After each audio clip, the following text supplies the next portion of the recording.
Now what we're going to do, we're going to run through your dream festival. Okay, I'm going to talk you through it, so don't worry about anything.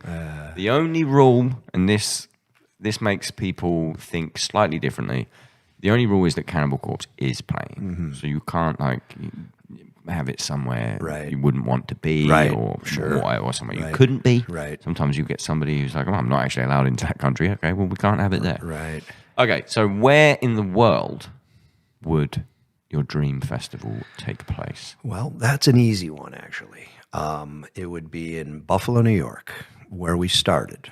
You go back there? Of course. I would go But you live in Florida now? Yeah, but Buffalo's my home. Buffalo is our home, my home. Alex, me and Alex being the two original members. Yeah. And then actually Rob's from Buffalo. But that's where the original band started. That's where we started, Buffalo, New York.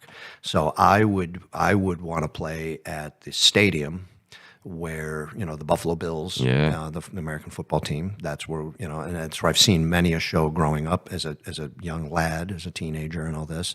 Going to the stadium to see a show was just incredible, So to be able to play the stadium would be amazing. That would be my dream, to play there. Of course. Easy. Yes, that was an easy one. What time of year? Because Buffalo gets cold. Oh, it would be summertime. It would be summer, because that's when they had the festivals. I remember seeing, I saw a bunch of festivals, and they were always in the summer. Exactly. You're not going to have something like that in the winter, because it's just, it's not going to happen. Not feasible. Not feasible. So it'd have to be in the summer. It'd have to be like in July, somewhere around there. What's the name of the stadium? Well, it's changed over the years. Sponsors. Yeah, right. When we grew up, it was Rich Stadium, because there was a company, Rich Products, in Buffalo. So it was Rich Stadium. Then I think it ended up being like the owner of the stadium of the Buffalo Bills was Ralph Wilson. It was Ralph Wilson Stadium for now. So I don't even respect. Well, hey, he was the owner, so hey, it could be worse with some of these sponsor names throughout. They're just ridiculous. Some of the names of these places. My football team,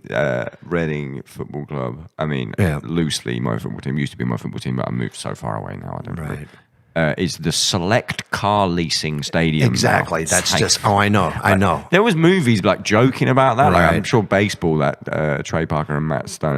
Sorry, but basketball. Basketball. I'm sure in that, the stadium is, they make a joke where it's like the Coors, whatever stadium, and now that's real life. Oh, I know, it is. It's ridiculous. It really is. So, the way of the cool, normal names of stadiums are, for the most part, gone. Well, it's your dream festival. What would you like to call the stadium? Well, I mean, I'll bring it back to Rich Stadium. Rich Stadium. Because that's what I remember growing up. It was going to Rich Stadium to see the Buffalo Bills play, going to see the concerts play, and all that. We're in Rich Stadium. So we're in Rich Stadium in July in Orchard Park, New York, right down the road where I grew up from. That was another cool thing. The stadium was right down the road from me. Awesome. And, so of course we'd be playing there. And I would look at it as, man, I'm just such a, I look at our band and I love what we've done and everything, but I don't look at us as being we're the best, the biggest band in the world, we're the best band and all that. We're Cannibal Corpse, and we're happy to be where we're at, and we're just, thrilled that we're still around and we've done what we've done, So I would look at myself as probably opening the show.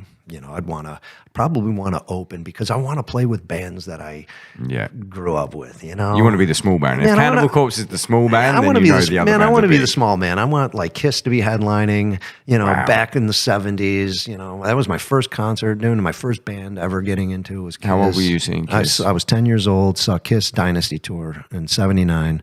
That was my first concert ever, and it wasn't at Rich Stadium, though. It was at where the Buffalo Sabres play in the auditorium. It was called the Memorial Auditorium, and seen many concerts there as well. That must have been life-changing at that age. Totally life-changing. I mean, it was amazing. I mean, really, it was amazing. Being a huge Kiss fan, and that was my first band that I really freaked out about, and seeing them live and your first concert, it was amazing, and that was the start of it for me. So that, just because of them being the band they were to me, that would be amazing to have Kiss back in the 70s at that time, like Kiss 77, 77 like, Kiss. 77 Kiss, like you see them on Kiss Alive 2 and the back fold cover like that. I mean, that would be, man, I'm kind of regret missing that, because, seeing them in Dynasty Tour was cool, but man, if I would have saw them in that era, I would have been freaking Okay, it's your dream festival. You can see them in that era. Yeah, I'm seeing them in that era. And also, time is a construct in this. You can grab bands from many eras. It's fine. Do you think Kiss Do you think seeing the shock rock aspect of Kiss at that age subconsciously made you want to shock? Because Cannibal shocked. Banned in until 2006 in Germany and Australia. Right. Awesome, by the way. Oh, fucking sick. I mean, subconsciously, maybe, maybe because I was definitely drawn to that aspect too. Did your parents let you watch it? Were they cool with it? Oh, my parents took me to the show, luckily. I was freaking out. I remember, I got into Kiss and they were probably like, what is this? What is our son liking? Okay, well, they let me like it and let me put the posters up and all that kind of thing. And then when I remember when I was going to go to the show, I was supposed to go with a friend and his like aunt or something, and then it fell through. And I remember crying basically to my parents, like, "Oh my gosh, we got to go see Kiss." So my mom went. We went to the store. Went to the back then you bought them at like a local like kind of department store. You go to the ticket to the service counter. We bought Kiss tickets for the family. So it was my mom, my dad, and my younger sister. Wow, even younger than you. Yeah, she's 3 years younger than me. So then we made it a family affair. Not that my mom and dad wanted to go, but they knew how important it was for me. So I always feel grateful for that. That my parents always supported me in my likes and my dreams, kind of a thing. And this was such a big deal to me that they wanted this to happen for me. So we went as a family. My parents never stopped me like buying Cannibal Corpse CDs and there or you anything go. like that. And that's a great. And here we are now. And that's what parents should do. They should support their children, of course, no matter what. I didn't read them the lyrics. No, of course, no. My mom didn't want to know anything about my lyrics and our stuff. Once we started going, she was happy that I'm doing what I love to do and that the band's successful and all that. But that's all she needs to know. Yeah, exactly. So yeah, it was amazing that they let me. That they took me to that, because they could have easily, of course, said, "No, we're not going to that. You're not going. We don't want to see that." And then, you might be an accountant today. I mean, you never know. You never know.